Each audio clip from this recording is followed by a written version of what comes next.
నేను మా దీటోళ్ళ సత్తన్న ఇంటి నుంచి మళ్ళీ నేను గుట్ట మీద బోనాలు తీస్తున్నారంటే పోయినా అక్కడికి పోయి సరే చూద్దాం, వీళ్ళకి కలుద్దాం, వీళ్ళు కూడా బాగా మమ్మల్ని యూజ్ చేసుకున్నారు ఇద్దరిని కాబట్టి అనేసి వాళ్ళ అక్క బిడ్డకు కొడుకుకు కూడా నేను లెటర్ రాపిచ్చా కృష్ణన్నతోటి ఇవన్నీ ఉన్నాయి.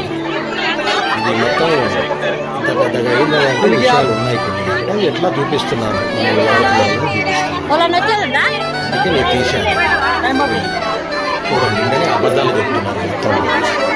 అమ్మాయి నిజం మాట్లాడుతున్నాను చెప్పాను అంతవరకైతే నాకు తెలుసు మీరందరూ అబద్ధాలు మాట్లాడుతున్నారు.